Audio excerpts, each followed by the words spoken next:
नमस्कार किसान भाइयों गन्ना फसल में बुआई से लेकर कटाई तक तरह तरह के रोग लगते रहते हैं।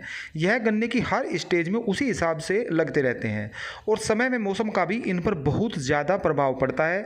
फिलहाल जो मौसम और गन्ने की स्टेज चल रही है उसमें कौन सा रोग दस्तक देने वाला है और उसकी क्या रोकथाम आप कर सकते हैं, इसी संबंध में मैं आपको आज की वीडियो में जानकारी देने वाला हूँ। मेरे प्यारे किसान भाइयों, यदि अभी तक आपने A4 चैनल को सब्सक्राइब नहीं किया है तो कृपया करके सब्सक्राइब कर दें। किसान भाइयों, जो किसान मेरे चैनल से जुड़े हैं उन्हें पता है कि जो समय आता है और जो बीमारी लगने वाली होती है उसकी मैं पहले ही सूचना दे देता हूं। अब का जो बरसात का सीज़न चालू होने वाला है तो इस सीज़न में अब पोका बोइंग रोग लगने वाला है और आप इस साल जो मानसून आया है वो 15 दिन पहले ही आ गया है और इस कारण आपने देखा भी होगा कि कुछ दिन पहले जब बरसात हुई थी तो जिन गन्ना पौधों की बढ़वार अच्छी थी, हरे भरे थे, तो उनमें यह रोग देखने को भी मिल गया था। लेकिन उसके बाद बरसात रुकी, गर्मी ज़्यादा हुई तो उस वजह से पोका बोइंग रोग एक बार ख़त्म हो गया था। लेकिन अब मानसून फिर से एक्टिव होगा तो यह रोग फिर से आ जाएगा, क्योंकि ये रोग जो होता है इसको मैं बता दूं कि ये हवा से भी फैलता है। यदि किसी खेत में लगा है और उस ओर से हवा आ रही है तो दूसरे खेत में भी चला जाता है। दूसरा, ये जो है पानी से भी आ जाता है, पानी के साथ भी बहकर ये लग जाता है दूसरे खेतों में।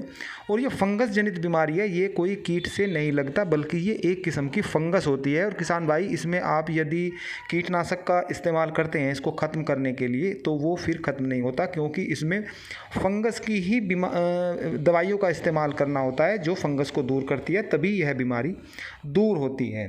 तो इसमें आप किसी कीटनाशक का प्रयोग न करें वरना यह रोग खत्म नहीं होगा।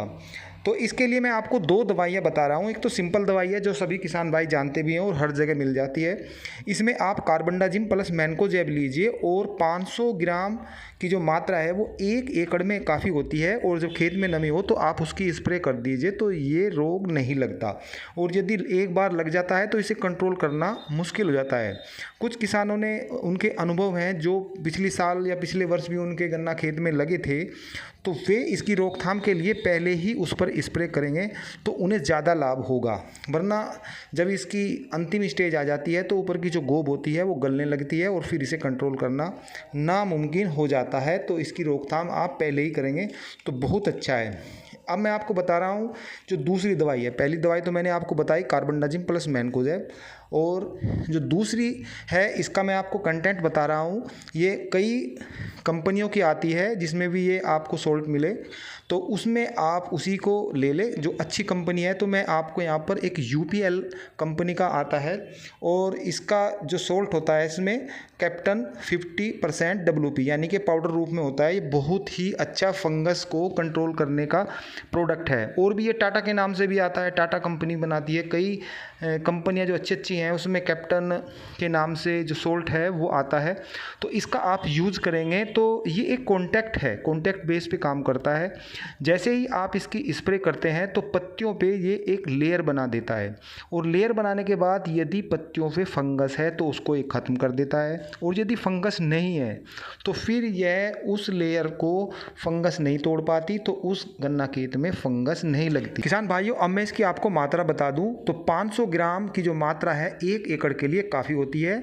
200 से 300 लीटर पानी में इसका घोल बनाइए और अच्छी तरीके से आप इसका स्प्रे कर दीजिए।